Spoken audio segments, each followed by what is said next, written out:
할렐루야. 여러분들 힘이 없으십니까? 할렐루야. 네. 여러분들 이렇게 딱 적극적인 그 마음 가져야 돼요. 마음을 활짝 여시고 그럴 때 주님께서 함께 하실 줄 믿습니다. 집에 여러분들 한 2-3살 정도 되는 이렇게 아이들이 있던 그런 시절, 여러분들 그렇게 키우던 그 시절들이 기억이 나십니까? 그러면 특히 이렇게 딸아이면 더 그래요. 아빠들이 알 겁니다. 하루 종일 여러분들 나가셔갖고 직장 생활하고 고생해가지고 스트레스 잔뜩 받아가지고 이제 집으로 이제 퇴근해서 돌아와가지고 문을 이렇게 딱 열면 이 아이가 아장 이렇게 걸어가면서 아빠? 이렇게 하면 그러면 이게 스트레스가 그 순간에 다 날아가 버리는 것 같아요. 그쵸? 네. 그런 시절이 있었던 거예요. 지금은 다 컸지만. 그런데 제 조카 여자아이가 지금 5살인 거예요. 그런데 아빠가 이제 집에 와가지고 그리고 뽀뽀 이러면 얘가 어떻게 하냐면 하고 입을 막아요. 그리고 이렇게 그러니까 이 애인데 이걸 다 하는 거예요. 벌써 5살인데 이게 싫다는 거야. 이제 싫다는 거야. 먹을 걸 주면요, 얘가 처음엔 막 너무 좋아하는 거야. 그래갖고 막 먹다가 점점 표정이 안 좋아지는 거야. 그래갖고 왜 그런가 하고 그랬더니 얘가 뭐라 그러냐면 자꾸 줄어든다 이러는 거야. 이게 줄어들어서 얘가 이제 슬픈가 봐요. 그러니까 이게 조그마한 아이도 이게 5살짜리인데 이 속에 뭐가 들어있나 다 아는 거예요. 그러니까 본능적으로 그 다음을 이렇게 걱정을 하는 거야. 이게 인간인 거죠. 이런 다음에 대한 걱정 그리고 염려, 이걸 우리들은 가지고 있단 말이에요. 사람들이 물어봅니다. 예수님께 종말은 언제 옵니까? 이렇게 물어봤더니 이제 예수님께서 갑자기 뜬금없는 것 같은 그런 얘기를 하셔요. 뭐라 그러시냐면 이 노아 때와 롯의 때와 같다. 그때는. 그래서 이 사람들이 먹고 마시고 사고 팔고 시집가고 장가가고 그냥 그렇게 살아간다는 거야. 그러다가 갑자기 홍수랑 그리고 불과 유황으로 멸망했다. 그렇게 얘기를 하셔요. 자, 그런데 이 두 시대, 그러니까 노아 때랑 그리고 롯의 때의 공통점이 뭘까요, 여러분들? 배우셨죠? 노아 때랑 롯의 때의 공통점. 그러니까 이때 왜 이 사람들이 멸망당했을까요? 죄가 관영했다고 돼 있어요. 그렇죠? 죄가 너무 가득 차서 그때 이제 하나님께서 그 지역을 심판하시고 그때 전 세계를 물로 뒤덮으신 거예요. 자, 그런데 이거는 애들도 아는, 그 당시에 다 교회학교 애들조차도 다 아는 당연한 이유인데 예수님께서는 뭐라고 그러시냐면 먹고 마시고 사고 팔고 집 짓고 시집가고 장가가다가 그러고 망했다. 이거는 아주 의도적인 거예요. 다른 이유를 지금 얘기를 하신 거예요. 그리고 그 직후에 뭐라고 말씀하시냐면 누가복음 21장 34절에 너희는 스스로 조심하라. 그렇지 않으면 방탕함과 그리고 술 취함과 마지막이 뭐예요? 생활의 염려로 마음이 둔해지고 뜻밖의 그날이 덫과 같이 너에게 임하리라 그랬습니다. 자, 방탕함 그리고 술 취함, 이건 누가 봐도 죄란 말이죠. 그렇죠? 자, 그런데 생활의 염려? 이건 조금 이상하단 말이에요. 왜 생활의 염려지? 우리가 살다가 보면 생활의 염려가 다 있어요. 여러분들 없으셔요? 있단 말이에요. 그런데 왜 생활의 염려가 문제냐면 마음이 둔해진다 그랬어요. 이게 안 믿는 사람들에게 하신 말씀일까요? 아니죠. 예배도 드리고 그리고 교회 생활도 해요. 그런데도 불구하고 지옥불로 떨어지는 이유는 다름이 아니라 이 생활의 염려에 우리들의 마음이 나뉘어지게 된다는 거예요. 이걸 여러분들 잊으셔서는 안 돼요. 자, 지금같이 치열한 경쟁사회 속에서 먹고 살려면 예전보다 훨씬 더 많이 노력해야 되죠. 땀을 흘려야 되죠. 아이디어를 쏟아야 되죠. 그래야지 겨우 버티는, 우리는 지금 그런 시대를 살아가고 있어요. 자, 그러다가 보니까 이 신앙이 거기에 밀려서 도태될 수 있다는 거예요. 나도 모르게. 대부분의 사람들이 가만히 이제 목회를 하면서 봤을 적에 신앙을 잃어버리는 경우가 있어요. 그런데 그 사람들이 표면적으로 봤을 적에는 어떤 죄를 저질렀어요. 어떤 상처를 받았어요. 어떤 문제가 터졌어요. 그런데 그 이면에는 제가 보기에는 이 생활의 염려겠다 싶어요. 왜냐하면 지속적으로 이런 생활의 염려에 가랑비 옷 젖듯이 점점 식어지기 시작해요. 그래서 점점 멀어지기 시작하다가 어떤 사건을 계기로 확 하고 멀어지게 되더라고요. 그러니까 교회를 떠나지 않은 우리들도 예배가 없어요. 이 염려라는 것이 얼마나 강력한지 이 시간에 말씀이 뿌려져도 어디에 떨어지냐면 가시밭에 떨어진다 그랬죠. 자, 그런데 그 가시밭이 뭐냐면 세상의 염려와 재리의 유혹이라 그랬어요. 뭐라고요? 세상 염려 그리고 재리의 유혹. 그래서 이게 잘하기는 잘하지만은 결국 거기에 영양분을 다 뺏겨가지고 제대로 된 결실을 맺지 못하고 결국 무슨 뜻이에요? 천국에는 이르지 못한다라는 거예요. 자, 오늘 본문도 이런 얘기예요. 자, 오늘 본문은 어떤 얘기냐면 사사시대에서 이제 왕정으로 넘어가게 되는 그 순간을 지금 이 기록을 한 거예요. 자, 사사시대를 이제 계속 지내면서 이스라엘 백성들이 자꾸 이게 불만이 쌓이는 거예요. 왜냐하면 당시 치안이 얼마나 불안했던지 대낮에 대로변을 걸어가기에도 무서웠대요. 그리고 심지어 불량배들이 어떻게 했냐면 민가로 와가지고 문을 두들겨서 강제로 동성애를 저지르는 그런 시대 속에 살았어요. 지금 미국 살다가 어떤 분이 이제 오신 거예요. 그래서 제가 질문을 했죠.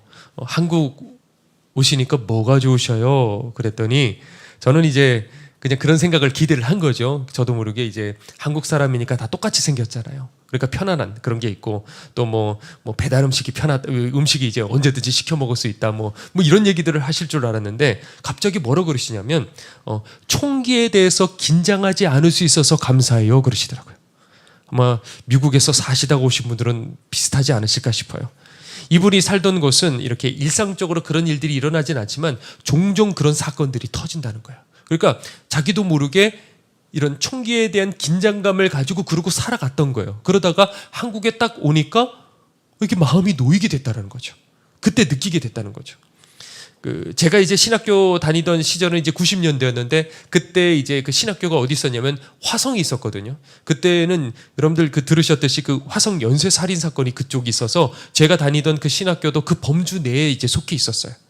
그런데 사건이 이미 일어난 지 이제 제가 학교 다닌 거는 이미 수년 뒤였긴 했는데 이미 그때는 이제 아직 그 범인이 붙잡히지 않았잖아요. 그러니까 언제 어떤 일이 또 터질지 모르기 때문에 그때 그 분위기에 사람들이 두려움이 그때 좀 있었어요.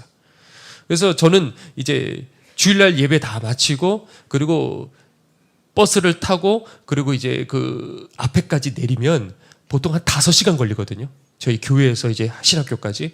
그리고 거기서 마지막 그 정류장에서 내려서 학교까지 이제 걸어 올라가는데 지금은 전부 다 뭐 아파트 있고 되게 잘 돼 있어요. 근데 그때는 정말 시골길이었어요. 가로등도 제대로 없고. 그러면 그 길을 한 30분 정도 걸어 올라가야 했어요. 그런데 어느 날도 이제 주일날 다 마치고 이제 그 마지막 그 버스 정류장에서 내려서 그리고 이제 걸어 올라가는데 이제 가로등 없는 그 골목길이 있어요. 어떤 젊은 남자가요. 칼을 딱 꺼내갖고 칼을 빙글빙글 돌리면서 그러고 나타난 거예요. 제가 그걸 보고 무슨 생각을 했냐면 아, 저 사람도 이 밤길이 무서워서 칼을 들고 지금 나왔구나. 제가 그렇게 생각을 했어요. 제 쓸데없는 용기가 있어갖고 뭐라고 했냐면 그 앞으로 지나가면서 네가 무섭지 내가 무섭냐 이러기 있었어요. 쓸데없이. 그러면 제가 앞에 딱 지나가면요 칼을 이렇게 들고 빙글빙글 돌리다가 움찔하고 피해버리더라고요. 제가 그런 무서운 사람은 아닙니다. 근데 그때 그랬어요. 자, 그뿐만이 아니라 지금 오늘 본문으로 돌아와서 대외적으로도 문제가 있었어요. 이 주변 국가들은 이제 왕을 중심으로 해갖고 정치, 행정, 뭐 경제, 군사 뭐 이런 모든 것들이 그냥 체계를 갖춰가지고 이렇게 잘 이제 이스라엘을 위협을 하는데 근데 반면에 이제 이스라엘은 어떻게 되냐면 이 12지파로 이제 나눠져 있었기 때문에 어떤 사건이 터져도 신속하게 그거를 대응할 수가 없었어요. 그래서 이 사사기에 나오는 어떤 외세 침략의 기록들이 있지 않습니까? 그게 보면 이스라엘 전체가 당해가지고 어떤 전면전을 치르고 이런 기록들은 별로 없고 한 지파 또는 몇 지파가 이제 당하는 거죠. 주변 나라들에게서. 그래서 이제 우리나라도 보면 이 고려 말 조선 초기에 이제 가장 극심하긴 했는데 이런 왜구들이 이제 얼마나 이제 노력질을 했는지 이제 기록을 보면 어마어마하게 많은 배들이 이렇게 상륙을 해요. 그렇게 해가지고 그냥 닥치는 대로 한 마을에 들어가서 불을 지르고 그리고 사람들을 팔다리를 잘라서 죽였어요. 애들이고 뭐 여자고 상관없이 도망가는 거 끝까지 따라가서 다 죽이고 그리고 돈 되는 것들은 다 약탈하고. 그래서 당시 이제 경상도, 전라도 뭐 다른 데도 마찬가지지만은 이런 지역들이 그냥 파탄이 날 정도로 그런 정도로 이제 그렇게 당했었죠. 그런 것처럼 이 사사기 시대 때도 이제 추수 때가 되면 어김없이 이제 칼을 들고 나와가지고 농작물 다 뺏어가고 남자는 죽이고 그리고 여자랑 애들은 끌고 가서 노예로 그렇게 삼고 그리고 마을은 불태워버리고 그런 일들이 비일비재했던 거예요. 그러니까 한 지파에서 이런 일을 당하면 어떻게 되겠습니까? 여러분들 같으면 여러분들이 그 지파의 족장이라고 하면 어떻게 하시겠습니까? 당연히 다른 12지파로 형제잖아요. 형제여 하고 사람들을 이제 보내겠죠. 그러면 보내는데 또 시간이 걸려요. 그리고 모든 지파가 또 거기에 요구에 응하냐? 그 사사기를 보면 또 그렇지도 않아요. 그리고 또 모여서 대책회의를 한다고 해봐요. 그럼 의견 수렴이 잘 돼요? 앞에 딱 수정이 없단 말이에요. 그러니까 의견 수렴도 잘 안 돼요. 그러니까 그 사이에 이 당하는 지파는 애가 타는 거예요. 복장이 터지는 거예요. 만약에 우리가 그 시대에 살고 있다고 생각해봐요. 이런 일들이 비일비재하는 거예요. 그러니까 누구라도 불안에 떨 수밖에 없는 거예요. 자, 그래서 참다 못해갖고 이스라엘 장로들이 다 모여가지고 지금 사무엘에게 요구를 한 거예요. 뭐라고? 우리에게도 왕을 주십시오. 당시에 이 사사는 왕이 아니었어요. 이스라엘 위기 때 이 삼손과 같이 하나님께서 한 사람에게 비상한 능력을 주셔갖고 문제를 해결하고 그리고 싹 하고 사라지는 그런 존재였죠. 근데 이제 이 사무엘이 그 사람들의 요구를 들고 하나님 앞에 갔어요. 그랬더니 하나님께서 오늘 본문 7절에 이렇게 얘기하시죠. 뭐라고 그러시냐면 그들이 너를 버림이 아니요. 사무엘도 오늘 말씀 보니까 기분이 나빴던 거예요. 그래도 명실공히 내가 그래도 지도자인데 무시하고 왕을 달라 그러니까. 자, 그런데 그 다음에 뭐라고 말씀하시냐면 이 대목이 중요하죠. 그들이 나를 버려 자기들의 왕이 되지 못하게 하려 함이라 그랬어요. 만약에 혹시 이 말씀을 이스라엘 백성들이 들었다고 한다면 억울하다고 생각하지 않을까요? 왜냐하면 하나님, 우리가 언제 하나님 버렸어요? 그런 말이 아니고요.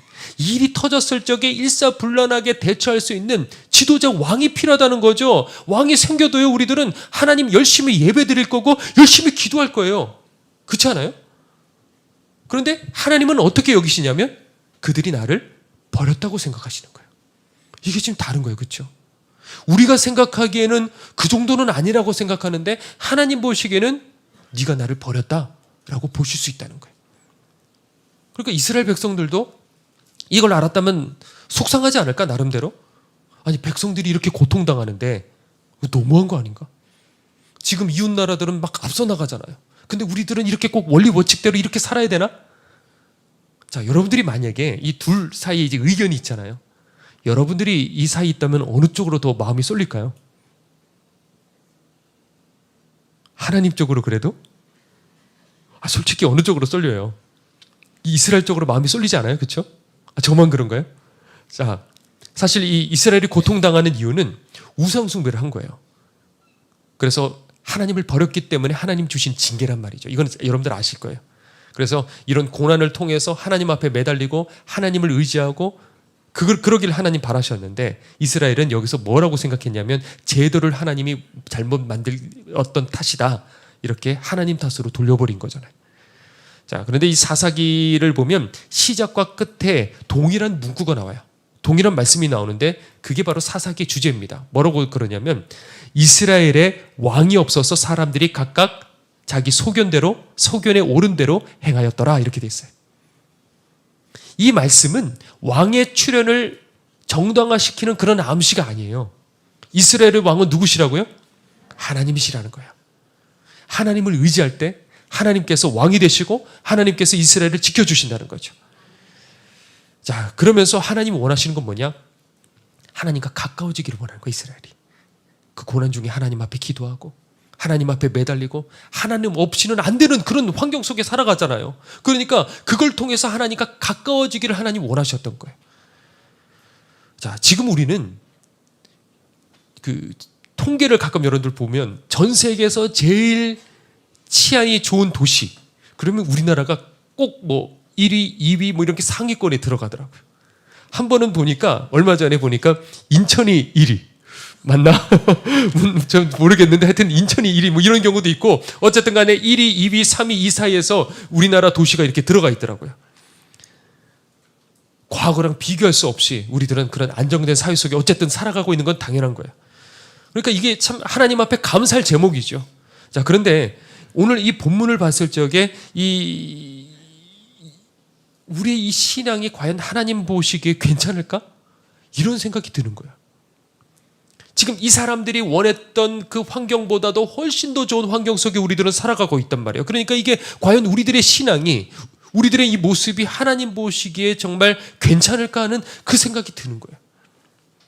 얼마 전에 이야기를 들었는데 선교사님 한 분이 그 북한 지하교회 지도자를 만나시게 된 거예요. 평생에 그곳에서 신앙을 지키고 사람들을 인도하고 그렇게 세월이 지나서 이분은 이제 할머니가 되셨죠. 그런데 이분은 거기서 뭐 성경을 접하기가 정말 어렵기 때문에 신약 성경을 통째로 다 외우고요.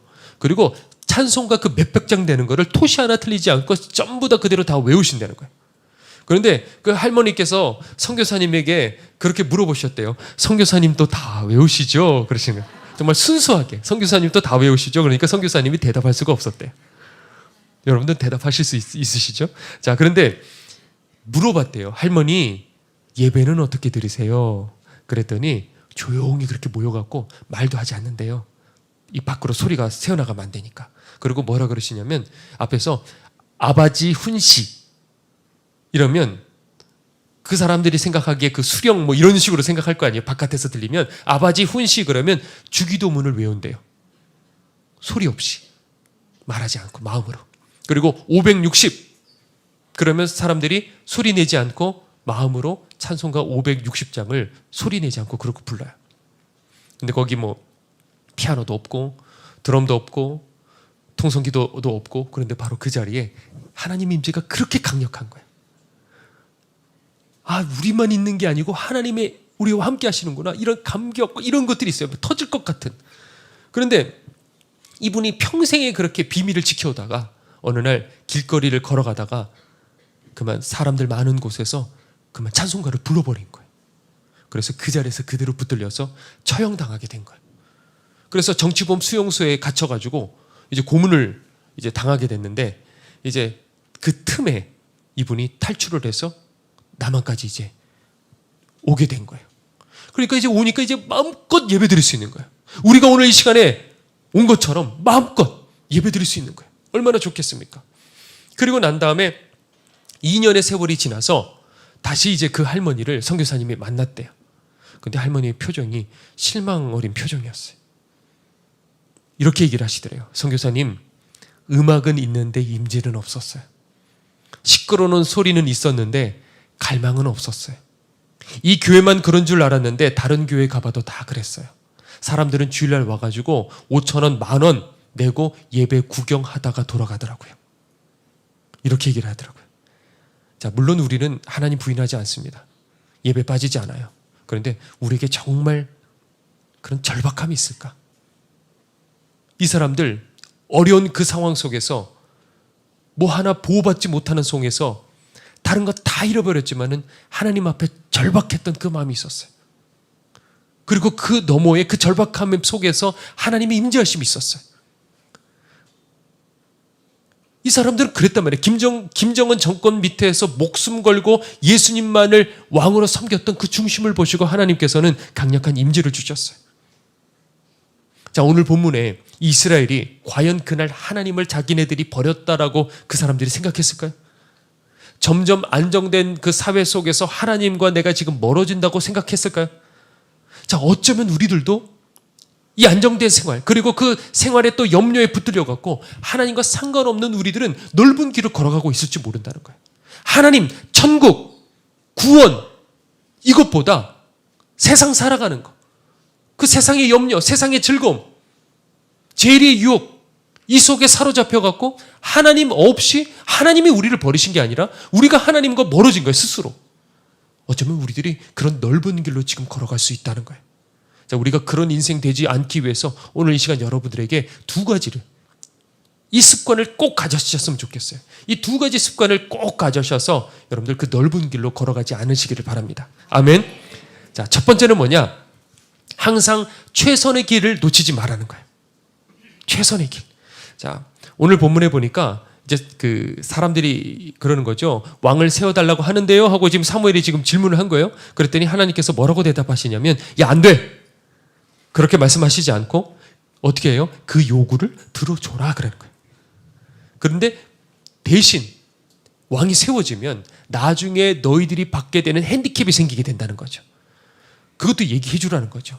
나중에 왕이 세워졌을 적에 그 왕은 너희들에게 소산물을 바치라 그럴 것이고 너희 자식들을 이제 왕의 군사 아니면 뭐 시녀로 이제 바치도록 명령을 할 거다. 그때 가가지고 괴로워갖고 하나님 예전처럼 돌아가게 해주세요. 아무리 그렇게 말을 한다 하더라도 그때 가서는 응답해 주지 않을 거다. 그렇게 얘기를 하셨어요. 자, 여기 여러분들 중요한 영적 원리가 있죠. 자, 우리가 하나님 앞에 기도를 할 적에 혹 잘못된 기도 제목으로 기도를 할 때 하나님이 응답하신다 하시지 않는다? 하신다는 거야.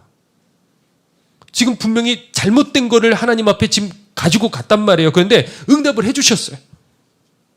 자, 그러면 우리는 뭘 해야 되느냐? 항상 기도할 때 이게 정말 하나님 앞에 합당한가 그렇지 않은가? 항상 성경 말씀을 뒤적거려 봐야 되는 거예요.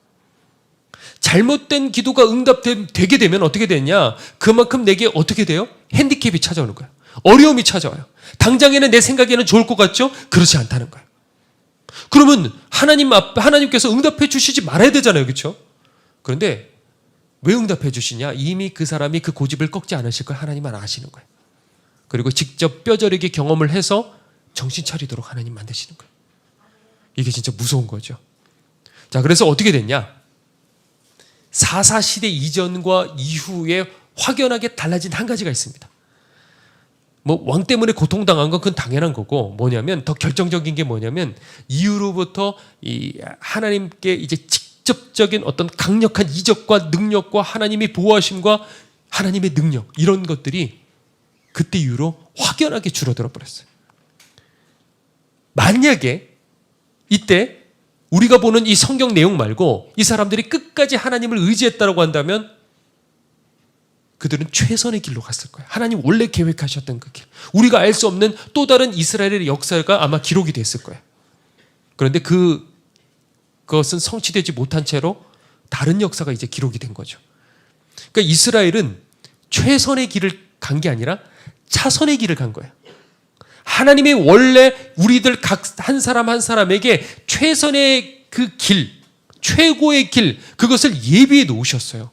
아멘. 그런데 문제는 우리가 거기에 순종했을 적에 그 길을 걸어가게 되는 것이고, 근데 대부분의 사람들은 이게 수많은 선택의 길이 있잖아요. 그랬을 적에 차선의 길을 많이 택한단 말이에요.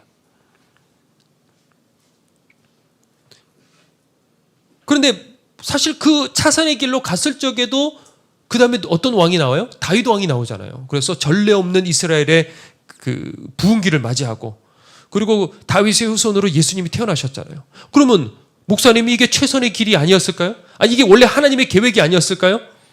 아닌 거예요, 여러분들.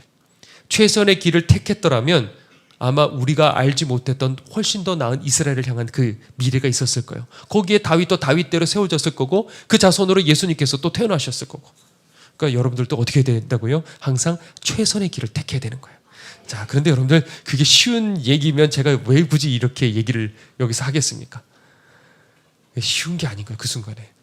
제가 애초에 저는 신학교에 관심도 없던 사람이라 그랬잖아요. 그래서 저는 일반대 쪽으로 아예 그냥 머리 뼛속 깊이 그냥 이과한 거예요, 저는. 그런데 거기다 이제 등록금 다 집어넣어 놓고 그러고 있는데 이제 저희 어머니께서 이제 응답을 받으셨다는 거예요. 그래서 너는 꼭 이제 신학과를 가야 된다. 근데 반대로 저희 누님이 그때 얼른 찾아보더니 꼭 신학과로 학부부터 가지 않고 대학원부터 가더라도 얼마든지 이 목사가 될 수 있기 때문에 지금 기왕 이렇게 힘들게 붙었는데 그냥 하면 되지 않겠냐? 그리고 그때 가서 기도해보고 그러고 하면 되지 않겠냐? 하고 타협점을 내놨어요. 그래서 저희 어머니께서 뭐라고 말씀하시냐면 첫 번에 순종하는 게 낫다 그러시는 거예요. 근데 이제 제가 그 얘기를 듣는데 여러분들도 생각하시겠죠. 첫 번에 순종할 때 하나님께서 더 제대로 쓰실 거다 이런 식으로 제가 받아들였어요. 근데 그 말이 저한테 떠나지가 않는 거예요, 자꾸. 그래서 기왕 내가 갈 거, 그래 엄마한테 효도하고 그리고 기왕 내가 갈 거라면 둘러가지 말고 그냥 한 번에 순종을 하자. 그리고 결심을 하고 그래서 이제 등록금을 뺐어요. 빼고 난 다음에 그 신학교로 달렸는데 그날이 이제 마감날이라 갖고 아슬아슬하게 30분 전에 겨우 도착해가지고 그리고 이제 등록금을 집어넣었어요. 자, 그런데 여러분들 이거를 제가 배웠으면 어디다가 써먹어야 되지 않겠습니까? 그걸 어디다 써먹었냐면 제 아내에게 톡톡히 그렇게 써먹었어요. 한 번은 제가 이제 학교를 다니는데 제 학교 후배가 자기 교회 그 아동부 교사 중에 정말 진국이 있다는 거야. 그래가지고 한번 만나봐라 해갖고 만나고 보니까 저희 아내였던 거야. 그런데 아내는 저를 딱 보더니 한순간에 눈이 뿅 하고 이렇게 반해버려갖고 저를 그때부터 이제 졸졸 따라오기는커녕 안녕하세요. 그러고 그냥 갔어요. 저 보고 그냥 안녕히 가세요. 그리고 그날로 그냥 헤어졌어요. 근데 저희 아내 곁에 있던 사람들이, 주변 사람들이 전부 다 아깝다, 한번 만나봐라, 한번 다시 만나봐. 그리고 자꾸 주변에서 재촉을 했대요. 그래가지고 다시 이제 연락이 온 거예요. 만나자고. 그렇게 해가지고 1년을 이제 연애를 하고, 그리고 1년 후에 이제 결혼을 하게 됐는데, 그 사이 이제 하나님 앞에 이제 기도를 한 거예요. 이제 하나님, 제가 사모의 길을 가는 게 맞습니까? 해서 사모의 길을 가는 것까지도 응답까지 다 받았어요. 그래서 이제 결혼을 남겨둔 이제 얼마 되지 않은 어느 날 뜬금없이 아내가 저한테 이렇게 물어보는 거예요. 하나님께서 나를 사모로 세우신 게 확실하다고 한다면 당신 말고 다른 사람 만나도 되지 않을까? 갑자기 이런 얘기를 하는 거예요. 그 순간 제가 당황을 했지만 정신줄 놓지 않고 제가 이렇게 얘기를 했어요. 물론 그래. 근데 지금 미루면 다른 사역자랑 결혼하더라도 처음만큼은 못해. 첫 번에 순종해야 돼. 그 말에 홀라당 넘어와갖고 진짜 고생 제가 많이 시켰어요. 자, 여러분들 그렇다고 좀 다 잊어버리고 첫 번째 사람과 결혼해야 된다. 지금 이런 말을 하자는 거 아니에요. 네. 여러분은 하나님 말씀에 한 번에 순종하라는 거죠. 한 번에. 그러면 여러분들의 미래가 달라져요. 그런데 항상 최선의 길을, 하나님이 여러분들에게 요구하시는 그 최선의 길을 가려고 하면 그 앞에 뭐가 있냐면 이 염려를 이겨야 된다는 거죠. 이 박 목사님께서 어느 날 이제 세계적인 종이 너 밑에서 나온다 하니까 목사님께서 그 성령님의 음성을 듣고 얼마나 설레고 기쁜지, 그래서 그 비결을 이제 그 제자, 이제 그 당시 이제 전도사님들에게 알려주신 거예요. 그러면 와, 이것만 지키면 세계적인 종이 된대. 자, 그런데 그게 호락호락해요? 그렇지 않아요. 그렇지가 않은 거예요. 그걸 청소를 하고 있다가 보니까 남들은 설교 훈련하죠. 찬양 인도하는 그런 훈련하죠. 근데 나만 이거 집에서 청소만 해야 돼? 이게 마음대로 생각하는 것처럼 성령님께서 최선의 길을 보여주셨을 적에 그게 우리가 그렇게 되지 않아요. 저도 그게 알겠더라고요. 막상 제 삶에 하나님께서 가까이 다가오셔가지고 뭔가를 하시는 저의 그 찬스에서 제가 알겠어요 하고 그대로 순종 안 되더라고요. 그렇게 하면 그 순간에 내가 망할 것 같고 죽을 것 같이 힘들고, 그런데 그때 어떻게 되느냐? 믿음으로 그냥 확 하고 순종해 버려야 되는 거예요. 계산하지 않고. 때로 제가 성도들에게도 하나님의 뜻이 있잖아요. 그러면 그거를 주님이 말씀하셨, 뭐 이렇게 말할 수가 없잖아요. 그래서 돌려가면서 얘기할 때가 있어요. 그런데 그 얘기를 받아내는 사람을 지금까지 거의 못 봤어요. 아무리 여기서 아멘하고 목사님 저한테 다 알려주세요. 아니, 알려주면 그게 순종 안 하는 거예요. 그 순간에. 답답한 거예요. 지금인데. 그리고 시간이 흘러요. 그리고 얘기를 해요. 목사님, 그때 봤는데 목사님 말씀이 맞았어요. 목사님, 제가 잘못했어요. 지나가고 난 다음에 이제 깨닫는 거예요. 그런데 한 번은, 그 오래된 얘기가 아닌데 얘기를 제가 해줬어요. 별로 그렇게 오래된 얘기가 아닌데 얘기를 해줬는데 알겠어요 하고 순종을 하는 거예요. 정말 이런 경우는 거의 없어요. 그리고 그런 모진 풍파들을 다 이겨내는 거예요. 제가 봐도 놀라요. 어떻게 저 상황에서 이걸 버틸 수가 있을까? 그리고 찾아와서 말하는 거예요. 목사님, 정말 그게 하나님 뜻이 맞았어요. 그때는 너무 힘들었는데 지나가고 보니까 그게 진짜 하나님의 뜻이었어요. 여러분들, 하나님의 뜻이 우리들에게 정말 임하면요, 오늘 본문처럼요, 그렇게 호락호락한 상태가 아닌 거예요. 상식적으로 왕 없이고 어떻게 이 상태로 지금 버틸 수 있겠냐고요. 자, 그런 것처럼 하나님께서 여러분들에게 도대체 어떻게 다가오실지 모르겠어요. 때로는 손해보는 일일 수 있어요. 양보하는 일일 수 있고, 말도 안 되는데 내가 먼저 용서해야 되는 일일 수 있어요. 아니면 여러분들의 귀중한 그 옥합을 깨트린 일일 수도 있어요. 그걸 뛰어넘고 나를 십자가에 못 박고 하나님 말씀대로 순종하게 되면요, 여러분들을 향한 그 예비된 최선의 길, 영광의 길, 하나님 크게 붙들어 주시고 가까이 함께 하시는 그런 길들이 예비되어 있단 말이에요. 그런 것이 여러분들 인생 속에 살다가 보면 그 순간 주어져요. 대부분의 사람들은 그게 하나님의 뜻인 줄 모르고 오히려 고난이라고 여기고 상처라고 여기고 그리고 그걸 그냥 비껴서 대부분은 가요. 그래서 최선의 길을 가지 못하고 대부분의 사람들은 차선의 길로 가게 되는 거예요. 자, 그래서 여러분들은 오늘 이 말씀을 잘 기억하시고 지금까지는 놓쳤다 하더라도 앞으로 그런 일들이 겪었을 적에 그냥 확 어떻게 하라고요? 계산하지 말고 그냥 순종해버리는 거예요. 그러면 지금까지 여러분들 경험해보지 못한 하나님께서 정말 가까이 하시는 기가 막힌 인생, 그 삶을 살게 될 줄로 믿습니다. 자, 그리고 두 번째요. 두 번째 뭐냐면 내 미래를 계속해서 하나님께 드려라라는 것이죠. 자, 믿음이라는 건 여러분들 애초에 배워서 습득할 수 있는 그런 성격이 아니에요. 물론 배워야 되죠. 공부해야 되죠. 자, 그런데 그렇게 배워서 끝날 거라고 한다면 이 출애굽했던 이스라엘 백성들은 다 가나안 땅 들어가야 되잖아요. 믿음이라는 거는 다름 아닌 뭐냐면 내 미래를 하나님 앞에 드리는 거예요. 자, 알고 보면 이게 성경 얘기가 다 그래요. 보면 그 연복의 앞에 사람들이 다 헌금을 하는데 그 중에 한 가난한 과부가 얼마를 드렸어요? 2렙돈을 드렸어요. 자, 그런데 우리가 알아야 될 게 뭐냐면 부자는 많은 돈을 드렸어요, 그 앞에. 그런데 과부는 뭘 드렸느냐? 자신의 미래를 드린 거예요, 사실은. 주님께서는 액수를 보신 게 아니에요. 향유 옥합 깨트린 여인도 그렇죠. 옥합은 뭐였어요, 그 당시에? 여인들의 결혼 지참금이었어요. 그러면 그걸 깨트렸다는 건 뭐예요? 앞으로 나는 결혼 포기했다. 그런 뜻도 되는 거예요. 자, 여러분들은 어떻습니까? 믿음 그랬을 때 떠오르는 거. 보통 신앙, 믿음 그러면 뭐 교회 출석, 뭐 세례 받는 거, 등록하는 거. 자, 그런데 초대교인들은 예수님 믿는다 했을 적에 뭘 떠올리냐면 미래를 포기하는 거. 당연히 그거밖에 없어요. 이 부자 청년이 영생을 얻고 싶다 그랬어요. 그랬을 적에 예수님 말씀하신 해법은 뭐냐면 네 가진 재산을 다 나눠주고 너는 나를 따르라 그러셨어요. 자, 그렇다고 예수님 따라다녔던 사람들 중에 부자가 없었어요? 있었어요. 부자들이 있었다고요. 자기 재산 그대로 다 가지고 있었다고요. 그런데 적어도 이 부자 청년에게는 이 속은 뭐예요? 돈이 곧 자신의 미래였던 거예요. 그러니까 그에게 예수 믿는다는 것은 보장된 미래를 포기한다는 것을 예수님께서는 가르치고 싶으셨던 거예요. 초대교인이 아마 우리는 모르겠지만 초대교인들은 이 부자 청년 대목을 보면서 정말 위로받았을 것 같아요. 아, 맞구나. 지금 우리가 이렇게 포기하고 이렇게 가는 이게 맞구나. 그때 그렇게 위로를 받았을 것 같아요.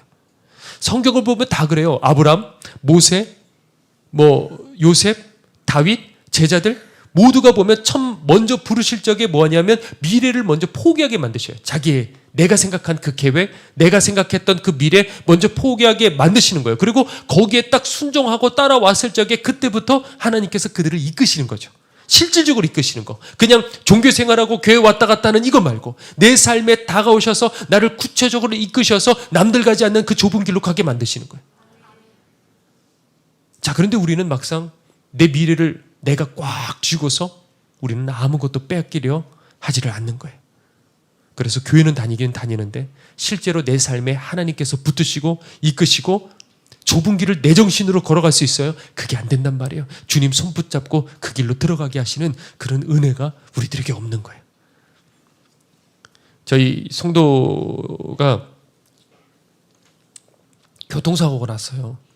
지난주에 이제 저희 성도님이 이제 교회를 오시다가 거의 이제 왔는데 이제 신호 대기 중인데 갑자기 차가 하나가 전속력으로 달려서 부딪혔어요. 그래서 그 자리에서 차가 완전히 그냥 파손이 돼서 폐차시키게 됐어요. 그리고 그 차는 얼른 뺑소니 쳐서 도망쳐 버렸어요. 알고 보니까 나중에 무면허에 음주운전에 초범도 아니고 재범이었어요. 근데 그렇게 폐차가 될 정도로 세게 부딪혔으니까 얼마나 아프겠습니까? 그런데 그 상태로요, 이분이 병원을 가야 되는데 병원을 가지 않고 교회로 왔어요. 왜? 순모임 인도하겠다고요. 아니 괜찮다고. 지금 순모임 인도할 때가 아니라 지금 빨리 얼른 병원을 가야 된다고. 목사는 지금 병원 가라 그러는데 성도는 뭐예요? 지금 교회 오겠다는 거예요. 왜? 거기 처음 온 새신자가 있었는데 그분과 만나기로 약속을 했다는 거예요. 이분이 멀리서 오시는데 이분과 꼭 만나겠다는 거예요. 챙겨줘야 된다는 거예요. 그러니까 몸은 아픈데 걱정할까 봐 그 수본들에게 한마디도 하지 않았대요. 내색하지 않고 그거를 다 견뎌내고, 수본들 제가 지금 처음 얘기하는 걸 수도 있어요. 몰랐던 거야. 어떻게 그럴 수 있을까? 목사보다 낫다. 그런 생각을 해요. 그렇다고 여러분들 병원 가지 말라는 얘기 아니에요. 병원 가셔야죠. 저는 앞으로도 그런 일들 보면 먼저 병원부터 가라 그럴 거예요. 당연히 가야 되는데 지금 제가 얘기하는 건 뭐냐면 한 영혼을 생각해서 자신을 희생해버렸던 그 중심이요. 그거. 그리고 교회에서 할 것 다 했어요. 그분이 해야 될 그 봉사 할 것 다 하고, 근데 안 아픈 게 아니에요. 아픈데 그 상태에서 끝까지 견뎌갖고 일을 바득바득해서 다 하시고, 그리고 집으로 돌아갔는데 통증 때문에 밤새 그렇게 앓았던 거예요. 그래서 이제 병원에 이제 입원을 하셨어요. 이런 자신을 희생할 줄 아는, 내 미래가 분명히 있음에도 불구하고, 내 계획이 분명히 있음에도 불구하고 나를 희생하고 하나님께 드릴 수 있는, 우리에게 좀 그런 믿음이 있어야 된다는 거죠. 다 움켜쥐고 나만을 위해서 살아가고 남겨진 것들 편안하게 신앙생활하고 이러니까 하나님의 역사가 없는 거예요. 속사람이 거듭난 성도는 뭐냐? 자신의 미래를 드리는 사람이에요. 조금 전에 인터뷰했던 그 영상, 그 부안의 그 시골의 교회 목사님이요. 정말 한 10년 정도는 생활비가 거의 없었대요. 그 시골에 아무것도 뭐 방법이 없으니까. 저도 이렇게 여기서 말은 못하겠지만은, 야, 그 상태에서 어떻게 그 얼마 안 되는 그걸 가지고 어떻게 한 달을 버텼을까? 애들도 여럿이 있는데. 그런데 아까 얘기를 하는데 한 영혼 위해서라고 한다면 내 미래를 던지겠다는 거잖아요. 그렇죠? 그리고 우시는 거예요. 주님께서 말씀하셨어요. 목숨을 위하여 무엇을 먹을까? 무엇을 마실까? 몸을 위하여 무엇을 입을까? 어떻게 하지 마라? 염려하지 마라. 자, 그러나 우리는 이 말씀을 알아요. 우리는 안다고요. 그렇게 해가지고 그대로 홀라당 믿고 따랐던 그 제자들이 인생이 폈습니까? 안 됐단 말이에요. 예수 믿는다고 특별히 우리가 인생이 피느냐? 그럴 수도 있지만 아닐 수도 있단 말이에요. 그러면 염려하지 말라는 이 말은 도대체 무슨 말이냐?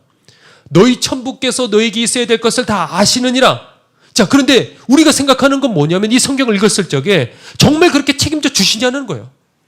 이런 의심이 여러분들에게 없습니까? 있단 말이야. 지난 수요일에 이제 최인호 선교사님 오셨어요. 케냐의 그 광야에서 사역하시는. 그런데 한 번은 한국에서 이제 부부가 이제 선교사가 되어서 이제 오신 거예요. 그래서 모든 걸 다 내려놓고 케냐 와가지고 그냥 정말 열정적으로 선교를 하셨대요.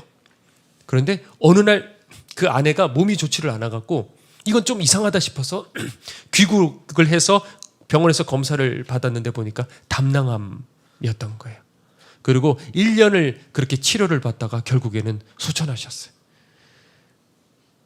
자, 주님께 부름을 받고서도 똑같이 이렇게 병들고 죽을 수 있구나.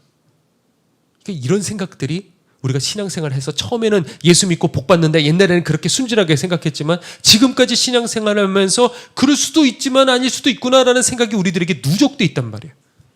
때로는 하나님께서 내 미래를 맡길 때 내 길을 열어주셔요.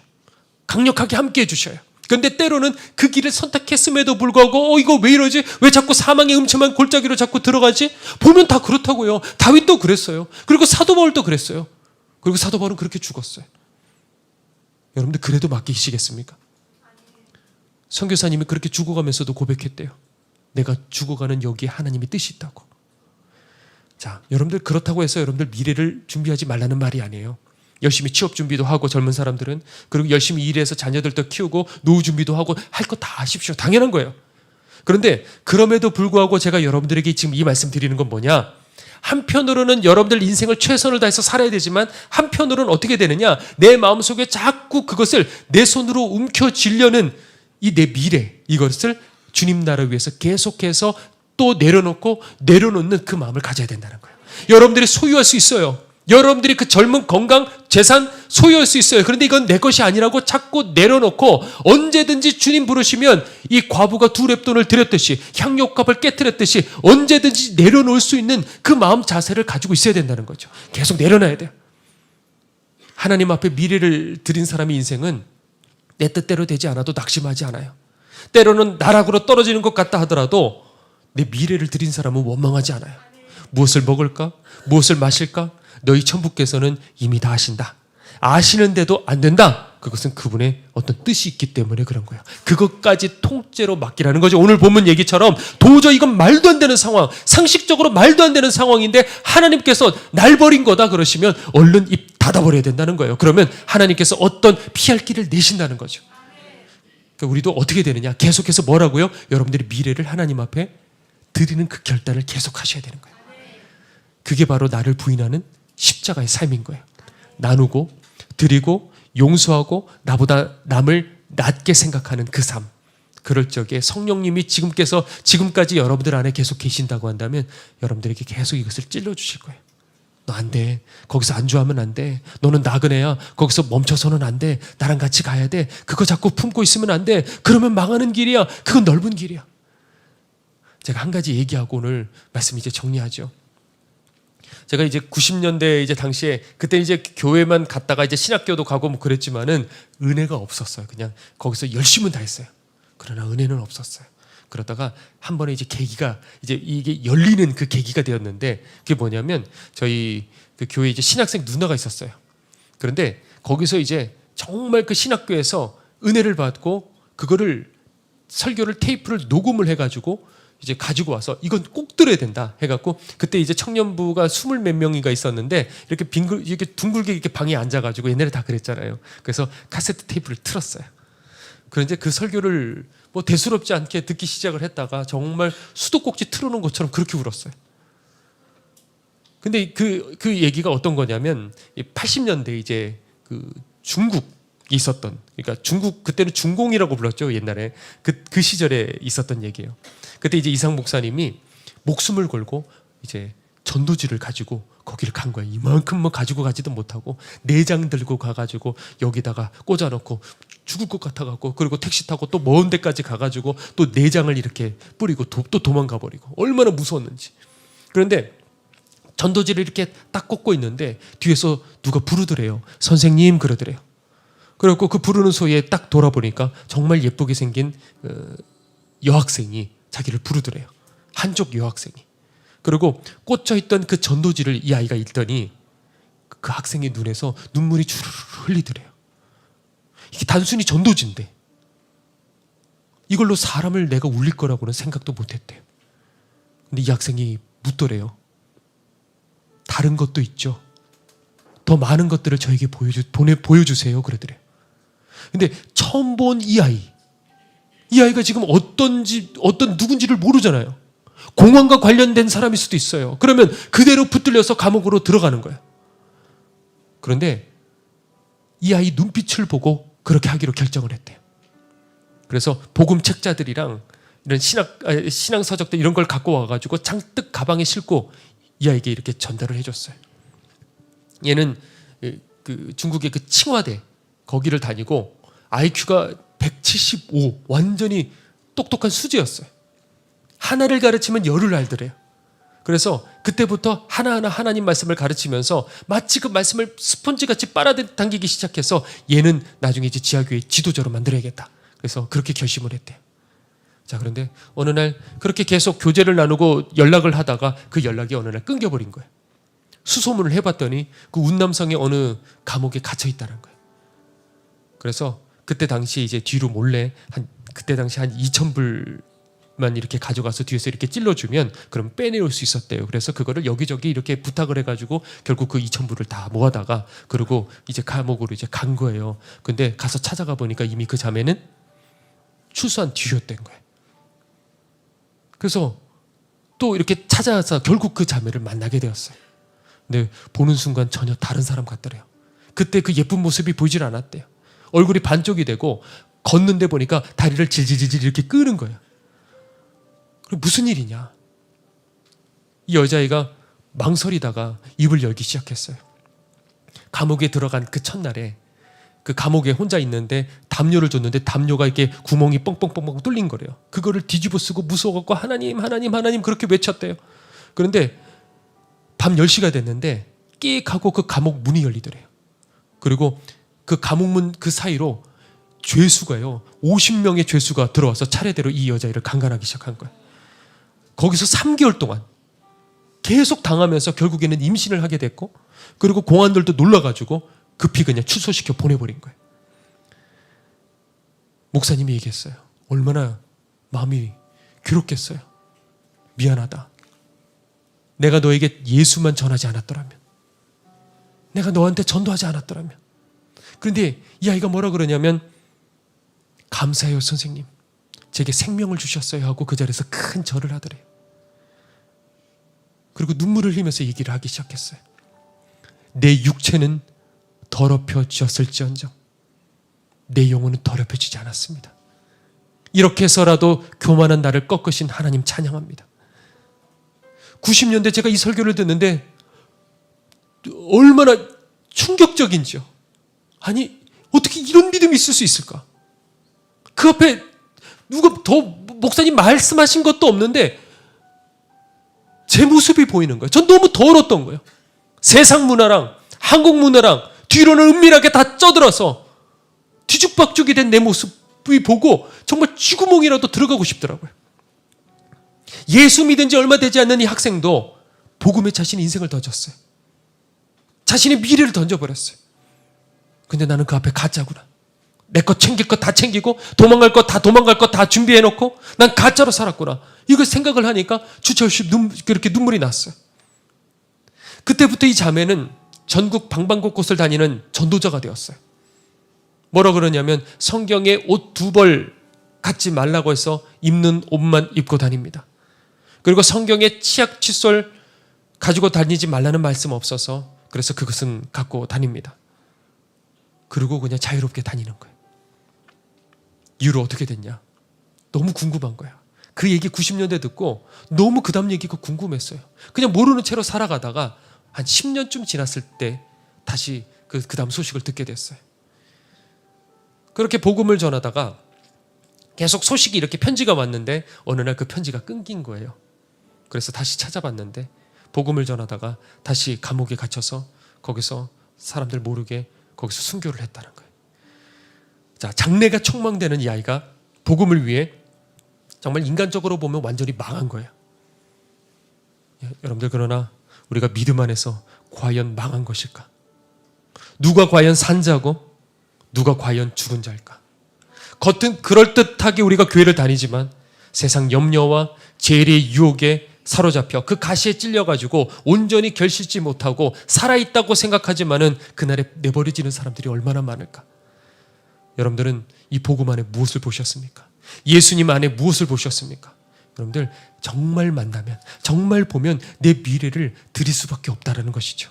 그러니까 오늘 시간에 우리가 함께 찬양 부르고 우리 뜨겁게 기도할 텐데, 하나님, 내 눈을 열게 해주십시오. 그리고 오늘 이 시간에 움켜쥐고 있는 이것을 내려놓게 해주십시오. 그래서 하나님께서 내 삶을 이끄시고 붙들어 가셔서 나로 하여금 그 좁은 길로 걷게 하여 주시옵소서. 우리 함께 준비하신 예물 드리시면서 함께 찬양 드리겠습니다.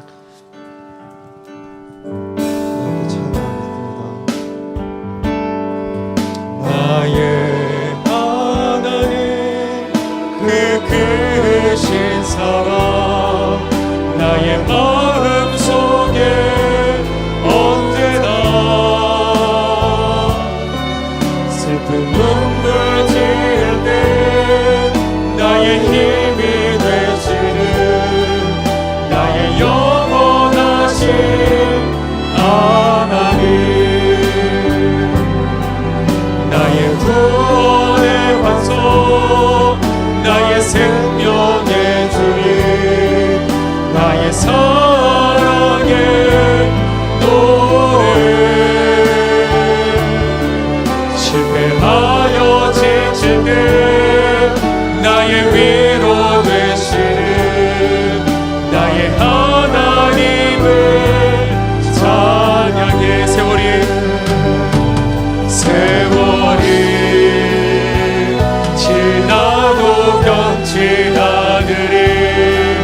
내가 주를 사랑하는 마음, 즐거운 날이나 때론 슬픈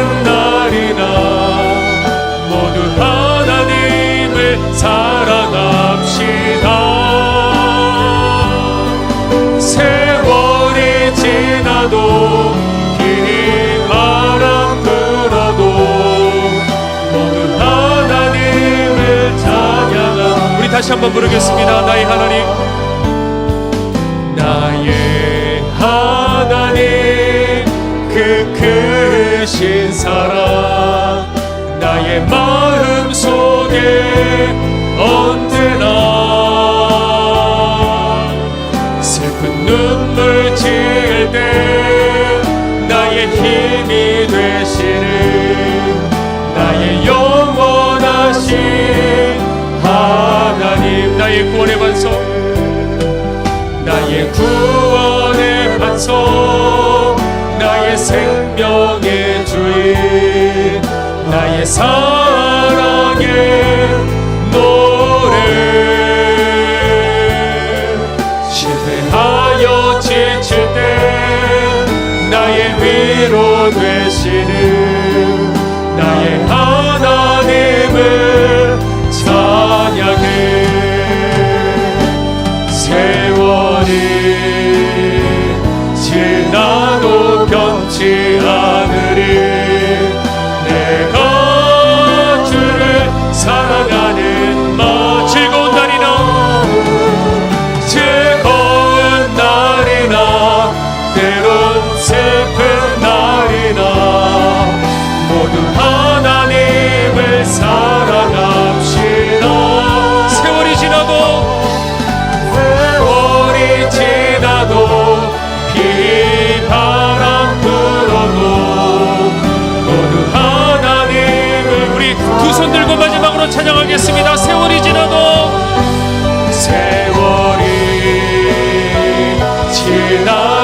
변치 않으리 내가 주를 사랑하는 마음. 외로운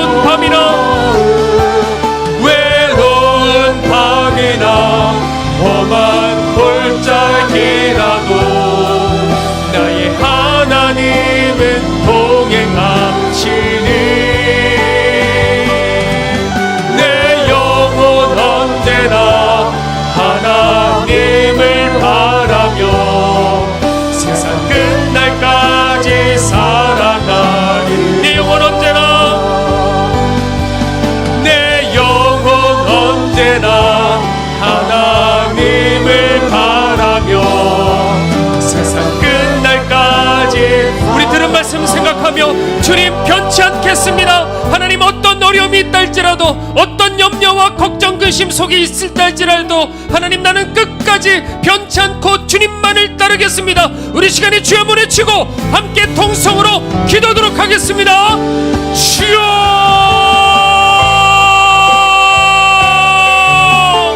주여, 주여. 하나님, 주님을 잃어버려서는 안 됩니다. 우리들의 생활이 안정되고 내 미래를 하나님 모든 것을 주게 될 때 그 부자처럼 하나님, 내 영혼을 이제 먹고 마시고 이제 즐겁게 지내자 하는 그 순간, 어리석은 영혼아, 내가 오늘 네 영혼을 데려갈 때 네가 가진 그것은 무슨 소용이 있겠느냐. 하나님, 모든 것이 안정된다 할지라도 주님을 잃어버리지 않게 해주시옵소서. 가난했을 때, 힘들었을 때, 고통당했을 때 외마디 하나님 나를 기억해달라고 했을 하나님, 그 순수했던 시절, 주님밖에 없었던 그 시절, 하나님 그때로 돌아가게 하여 주시옵소서. 하나님, 생활의 염려 때문에 이 땅에 여러가지 세상의 재리의 유혹과 세상의 즐거움 때문에 우리 하나님 잃어버리지 않게 해주시옵소서. 많은 이들이 지금도 교회를 다니고 있지만 실상은 주님을 잃어버리고 주님 없이 살아가는 이들이 얼마나 많은지요. 하나님이 우리들을 버리신 것이 아니라 우리가 하나님을 버린 것입니다. 여전히 신앙생활하며 그 앞에 예배를 드리고 있음에도 불구하고 하나님과 상관없는 인생, 하나님을 버린 인생, 하나님을 외면하는 인생, 하나님, 이 시간 돌아오게 하여 주시옵소서. 이 시간에 돌아오게 하여 주시옵소서. 이 시간에 회복되게 해주시옵소서. 그 십자가의 그 은혜 속에 다시 들어와 회복되기를 원합니다. 주님 앞에 내 미래를 드리고 주님 어떤 말씀을 하시더라도 내 전부를 걸고 순종하여 항상 최선의 길, 우리 주님 손 붙잡고 걸어가는 그 길 함께 걸어갈 수 있도록, 동행할 수 있도록, 좁은 길로 갈 수 있도록 주님 이끌어 주시옵소서. 하나님, 우리들을 기억하소서. 주님을 버려서는 안 됩니다.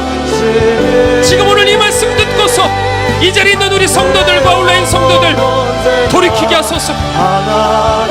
그 십자가 사랑의 그 관계를 회복할 수 있도록 주님 이끌어 주소서.